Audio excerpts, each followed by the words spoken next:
Welcome to The Real Debrief, the show where we dive deep into the world of film production, exploring the genres you love, the projects making waves, and the trends shaping the industry. We're here to give you a 360-degree review for entertainment professionals. So grab your popcorn and get ready for some expert insights. And, well, the occasional bed joke from Talen. It's The Real Debrief. Now your hosts, Talen and Lisa. Hey everyone, welcome back to the show. I'm Talen, and as always, I'm here with Lisa. Hey Talen. Hey everyone. So what are we diving into today? Today's discussion is all about the remarkable Spanish filmmaker Víctor Erice and his work, especially his new movie, Close Your Eyes. It's been over 50 years since his debut film, The Spirit of the Beehive, which many still consider to be one of the best Spanish films ever made. And here we are, seeing him release a film in his 80s. We'll break down how Erice's films blend magic, mystery, and a deep love for cinema itself. Lisa, to get things started, could you please explain what makes The Spirit of the Beehive such a timeless classic? Sure thing, Talen. The Spirit of the Beehive is a beautifully haunting film set in post-Civil War Spain. It follows a young girl named Anna, who, after watching James Whale's Frankenstein, becomes obsessed with the idea that a monster lives in her village. The film isn't just about Anna's childlike wonder and fear, but also about the deeper themes of isolation and repression in Franco-era Spain. It's such an emotionally rich movie that captures the blend of innocence and darkness in a way that few films do, and it's all told with minimal dialogue and this beautiful, dreamlike cinematography. And what's fascinating is how Erice uses this idea of cinema, what's real versus what's imaginary, throughout his work, right? Exactly. Anna's fascination with Frankenstein mirrors Erice's own obsession with cinema as a powerful, almost spiritual experience. Anna's sister tells her everything in the movies is fake, but Anna believes in the film's reality, much like how Erice treats cinema as more than just storytelling. It's a medium that has the power to reshape reality and emotions. This idea of cinema as a transcendent experience, where we blur the lines between fantasy and truth, runs through all of Erice's films, including his newest one, Close Your Eyes. Yeah, speaking of Close Your Eyes, it feels like a love letter to cinema itself, right? Erice creates this film within a film dynamic, which, to me, really shows how much he's been grappling with his own place in the world of filmmaking. Could you please break down the premise for our listeners? Absolutely. Close Your Eyes centers on a filmmaker named Miguel, who hasn't made a movie since the 1990s. His last project, The Farewell Gaze, was never finished because its lead actor, Julio Arenas, mysteriously disappeared. Now, decades later, a TV journalist reaches out to Miguel to revisit the disappearance for a show. This sparks Miguel's own investigation into what happened to Julio. So, in one sense, it's a detective story, but on a deeper level, it's about cinema, memory, and loss. There are echoes of Erice's own career here, projects left incomplete, like El Sur, and the frustration of being a filmmaker in a world that has sometimes moved on without you. Yeah. It sounds like Erice is almost using Miguel as a stand-in for himself, right? I mean, a director who's been forgotten by time and the industry trying to make sense of it all? Exactly, Talen. Erice is essentially asking, is there still a place for me and my art in this modern world? The film reflects on the shift from celluloid to digital, from the rich textures of the past to the slick, flat surfaces of today.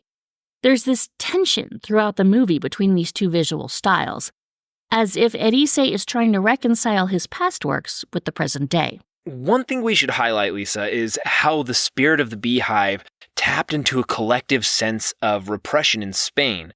The film was released in 1973, only 2 years before Franco's death, and it encapsulates this sense of living in a world where everything is stifled. Anna's small, quiet village feels like a world into limbo.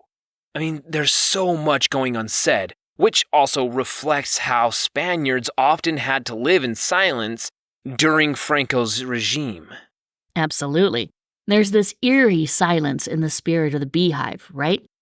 It's almost as though the characters are suffocating under the weight of their unspoken emotions. The Civil War ended decades before, but the trauma lingered in the collective consciousness. The film doesn't explicitly talk about politics, but it's impossible to ignore how it subtly critiques the way people were forced to suppress their thoughts, feelings, and desires under Franco's authoritarian rule. Oh yeah, that is such a key point. And I think Erice's decision to frame this story through the eyes of a child, Anna, allows him to explore this complex theme of repression without directly confronting it. I mean, her innocence and curiosity represents this raw, untamed desire for freedom, while the world around her is so rigid and controlled. Exactly. Anna's innocence makes her perspective unique, almost pure. As she becomes obsessed with Frankenstein and the idea of a monster, it's clear she's trying to make sense of a world that's much darker than she can fully understand. It's almost a metaphor for Spain itself, people trying to comprehend the atrocities of the past without fully being able to express it. The film also plays on the duality between imagination and reality, right? Anna is grappling with what's real and what's imagined. Franco's Spain was all about suppressing the truth, and here's Anna, a child, daring to explore it through fantasy.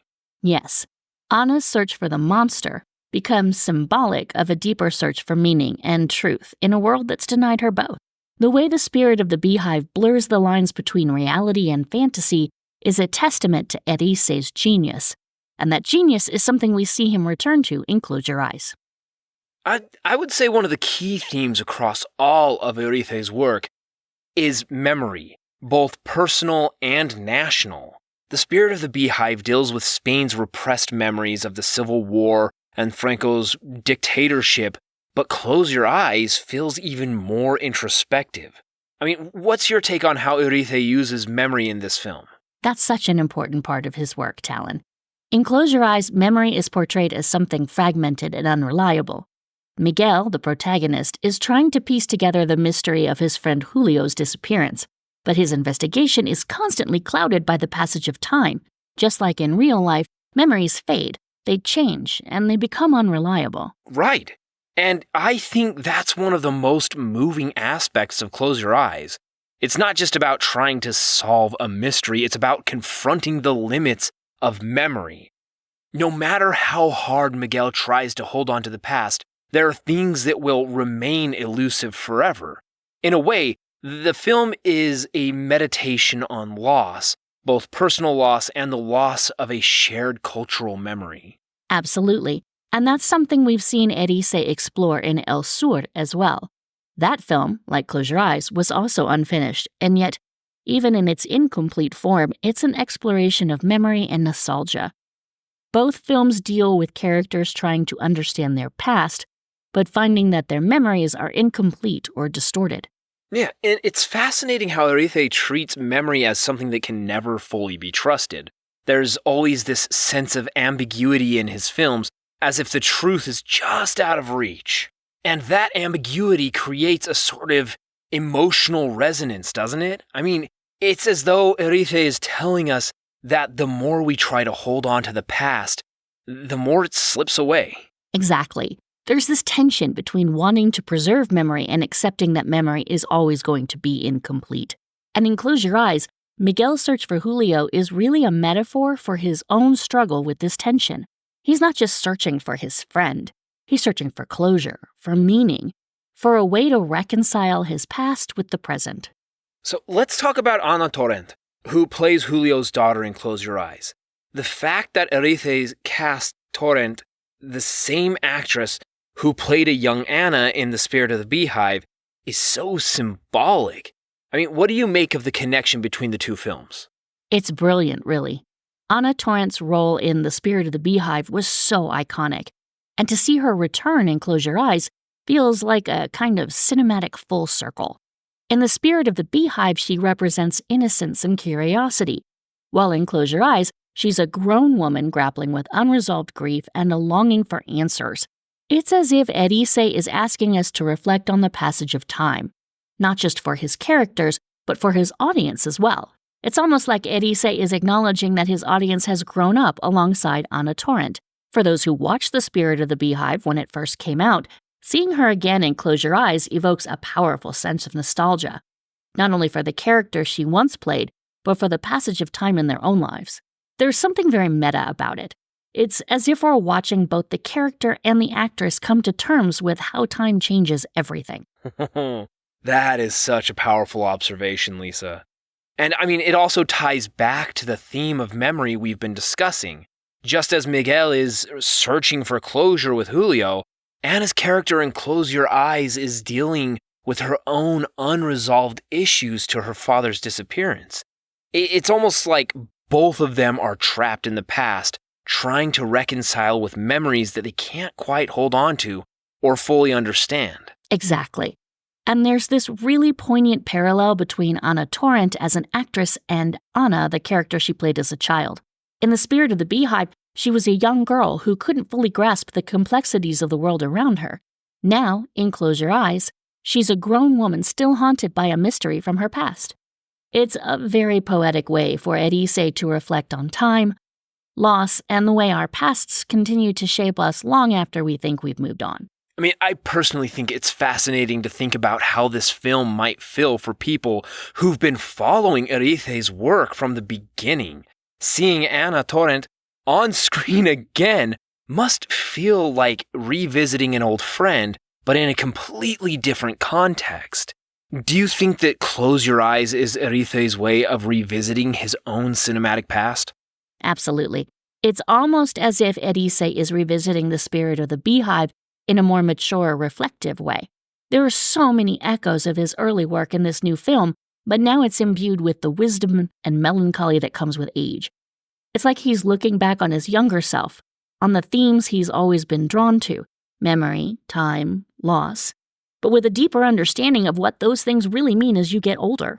All right, I want to shift gears a bit and talk about something that's central to both The Spirit of the Beehive and Close Your Eyes: the blurring of reality and fantasy. So in The Spirit of the Beehive, Anna is captivated by the film Frankenstein, and she starts to believe that the monster might be real. And in Close Your Eyes, we see a similar theme with Miguel getting lost in his memories and the unfinished film. So how do you think Erice uses this blending of reality and fantasy to tell his stories? That's one of Erice's trademarks, right? He's always been fascinated by the power of cinema to reshape reality. In The Spirit of the Beehive, Anna's belief that the Frankenstein monster might be real isn't just a childish fantasy. It's a reflection of her desire to understand a world that feels mysterious and in many ways frightening. For Anna, the lines between reality and fantasy are blurred because the world around her is so unclear, so full of unspoken truths. Yeah, and in Close Your Eyes, we see something similar happening with Miguel. He's consumed by his memories of Julio and his unfinished film to the point where it's hard to tell what's real and what's imagined. It's like he's living in this liminal space between the past and the present, between the reality of what happened and the fantasy of what might have been.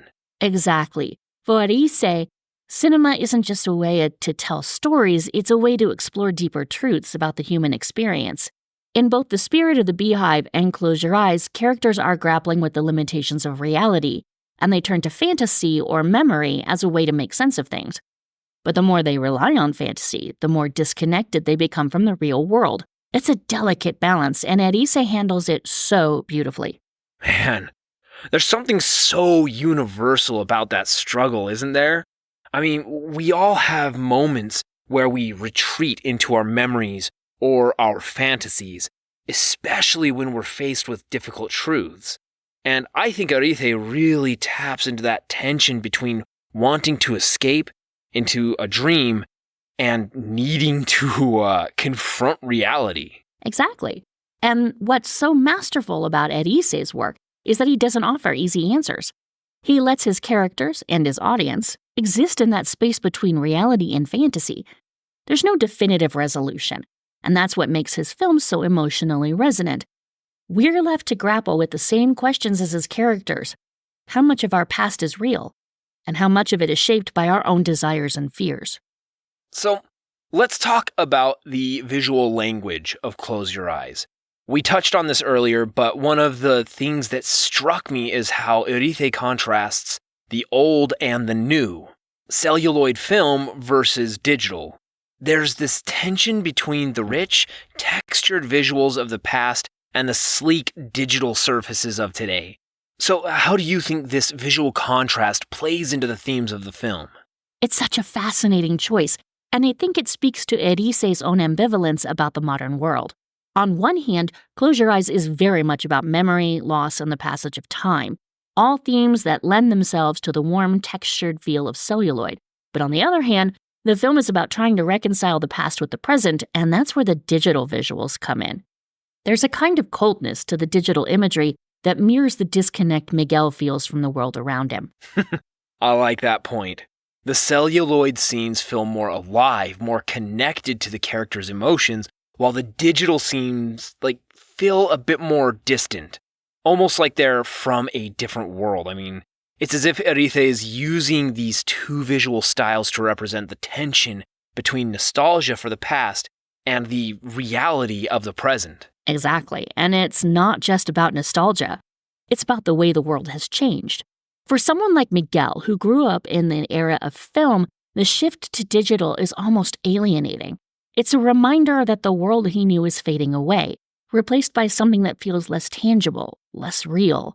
And that mirrors his personal journey as he tries to come to terms with the loss of his friend and the unfinished film. Oh yeah, it's such a powerful visual metaphor. The contrast between celluloid and digital becomes a reflection of Miguel's own internal struggle. He's clinging to the past, to the memories of Julio, but the world around him's moving on, and he's left trying to bridge that gap. Exactly, and I think Erice is also making a broader statement about cinema itself. As the industry moves further into the digital age, filmmakers like Erice, who grew up with celluloid, are left wondering if there's still a place for that kind of intimate, textured storytelling they're known for. It's a question of whether the magic of cinema can survive in this new digital world. I mean, one of the things I really loved about Close Your Eyes was the way Erice uses community and connection to ground the film.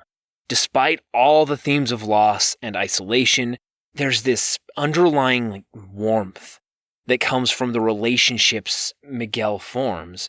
So can you talk a little bit about how Erice balances those darker themes with the sense of community? That's such a great observation, Talen. For all the melancholy in Close Your Eyes, there's also this deep sense of connection between the characters. Miguel may feel isolated, but he's not alone. There's a beautiful scene where he's playing guitar on the beach, strumming a song from Howard Hawks' Rio Bravo. It's such a tender moment, and it's a reminder of how cinema, and art more broadly, can bring people together. Oh yeah, I mean that scene really stood out to me too. It's a simple moment, but it says so much about the power of art to create connections, even in the face of loss and change. Yeah, and I think that's part of what makes Close Your Eyes feel so hopeful, despite its more somber themes. Miguel may be searching for closure, but along the way, he forms these meaningful connections with these people around him. Exactly, and that's something that runs through all of Erice's work. Even in the darkest moments, there's always this thread of human connection. In the spirit of the Beehive, Anna's relationship with her family is strained, but there's still this deep bond between her and her sister. In Close Your Eyes, Miguel's relationships with Julio's daughter Anna and the other characters becomes a source of healing, even as he grapples with the unresolved mystery of Julio's disappearance. Yeah, it's a reminder that even when we're dealing with personal or collective trauma, we're not alone. I mean, there's always the possibility of connection, of finding solace in art, in community, and in the relationships we build along the way. That's something that feels so central to Erice's work. The idea that even in the most isolated or difficult circumstances, there's always a potential for human connection, and cinema becomes a tool to express that. Absolutely. It's like cinema, in Erice's films, is a bridge between solitude and community. In Close Your Eyes, Even though Miguel feels like the world has moved on without him, it's through his interactions with others that he finds a sense of belonging again. The act of revisiting Julio's disappearance is almost secondary to the connections he forms in the process, and that's so important because Erice isn't just interested in solving a mystery. He's more focused on what that journey does to the people involved. I mean, it's also interesting how Erice portrays the act of filmmaking as something communal. Even though Miguel's film was never finished, it still brought people together. I mean, the mystery of Julio's disappearance isn't just Miguel's burden, it's something that ripples out and affects everyone who's connected to that film. And in revisiting the past, Miguel finds himself reconnected with those people, with his own art, and ultimately, with himself. Exactly. It's almost as if the unfinished film becomes a metaphor for the way we live our lives. We're all incomplete in some way, and it's through our connections with others that we make sense of our experiences. The film might never be finished, but the process of revisiting it creates something new relationships, new insights, and new ways of understanding the past. That's a beautiful way to put it, Lisa. And I think that's what makes Close Your Eyes such a deeply moving film. It's about loss and memory, yes, but it's also about the ways in which art and community can heal us. Even when we don't get closure, we're searching for it. All right, so as we start to wrap up, I want to talk about Erice's legacy as a filmmaker. Given that Close Your Eyes is his first feature film in decades, and he's now in his 80s, do you think this is his final statement as a director? Or is it just another chapter in his long, ongoing conversation with cinema? That's a tough question, Talen. On one hand, Close Your Eyes feels like such a personal and reflective film that it could very well serve as a kind of swan song for Erice. It encapsulates so many of the themes he's been exploring throughout his career: memory, loss, the passage of time, and the power of cinema itself. But on the other hand, Erice has always been an artist who works on his own terms. If he feels he has more to say, I wouldn't be surprised if we see another film from him. Yeah, I agree. There's something about Close Your Eyes that feels very final, like he's summing up everything he's been grappling with as a filmmaker. But at the same time, Erice's always been a bit unpredictable. His films often take years, sometimes decades, to come to fruition. And it's possible he has other projects in the works that we don't even know about yet. That's true. Erice has never been a prolific filmmaker in the traditional sense. He's only made a handful of films, but each one feels like a masterpiece in its own right. He's someone who waits for the right story, the right moment to make a film. And that's part of what makes his work so special. There's no rush, no urgency to churn out content. Each film is a deeply considered personal work of art. It's interesting to think about how Erice's approach to filmmaking contrasts with the way industry operates today. In a world where films are often made on tight schedules with an eye toward box office performance, Erice's slow, contemplative process feels almost radical. He's not interested in chasing trends or meeting deadlines. He's interested in creating something timeless. Exactly. And I think that's part of why his films have endured for so long. They're not tied to any particular moment in time. They're universal, dealing with emotions and experiences that are relevant no matter when you watch them. Even though the spirit of the Beehive is set in post-Civil War Spain, its themes of innocence, fear, and the search for meaning resonate with audiences all over the world. The same will likely be true of Close Your Eyes. So do you think Erice's legend will influence the future of cinema? Especially as we move further into the digital age? You mentioned earlier that there's a tension between celluloid and digital in Close Your Eyes. As more filmmakers embrace digital technology, what do you think Erice's work says about the importance of preserving the tactile, hands-on nature of filmmaking? I think Erice's work is a reminder that no matter how advanced technology becomes, there's something irreplaceable about the physicality of film. The way celluloid captures light and texture is so different from digital, and that's a big part of what makes Erice's films feel so intimate and emotionally resonant. But it's not just about the medium itself. It's about the process of filmmaking, the time and care that goes into crafting each frame. In a way, Erice's films are a call to slow down and appreciate the artistry behind the camera. And that's a really powerful message, especially in an industry that's becoming more and more focused on efficiency and speed. It's almost like Erice is telling us to resist the urge to rush through life, just to take our time and to really reflect on what we're creating, whether that's a film, a piece of art, or even just a memory. Exactly. And I think that's something the filmmakers and audiences alike can take away from Erice's work. There's value in taking your time and allowing yourself to sit with an idea or an emotion for a while before trying to express it. That's part of what makes his films so rich and layered. They come from a place of deep contemplation and reflection. It's almost like Erice is inviting us to view cinema as a meditative experience rather than just a form of entertainment. I mean, his films require patience and thoughtfulness, but the rewards are so much greater because of it. Absolutely. Watching an Erice film feels like entering into a conversation with the filmmaker. You're not just passively watching a story unfold, you're actively engaging with the themes, the characters, the emotion. It's a dialogue, and that's something you don't often get with more commercial films. All right, so as we wrap up, Lisa, do you have any final thoughts on Close Your Eyes and what it represents in the larger context of Erice's career? I think Close Your Eyes is a deeply personal and reflective film that sums up so many of the themes Erice has been exploring throughout his career.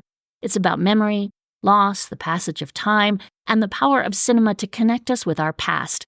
Whether or not it's his final film, it feels like a culmination of everything he's been working toward as a filmmaker. I completely agree. I mean, it's such a moving, thoughtful film, and it feels like a fitting capstone to a remarkable career.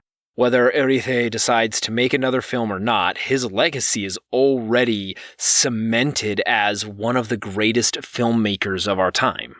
Definitely. And I hope that Close Your Eyes encourages more people to revisit his earlier work, like The Spirit of the Beehive and El Sur. There's so much to discover in his films, and I think they'll continue to resonate with audiences for generations to come.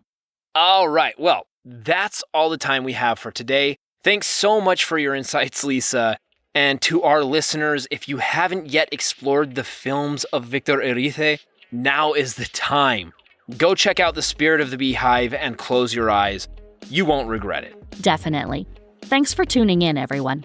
We'll catch you next time on the podcast. Until then, keep your eyes open, but maybe, just maybe, close them every once in a while to let the magic of cinema take over. This has been The Real Debrief. We hope you've enjoyed the show. If you did, like, rate, and review. We'll see you soon on The Real Debrief.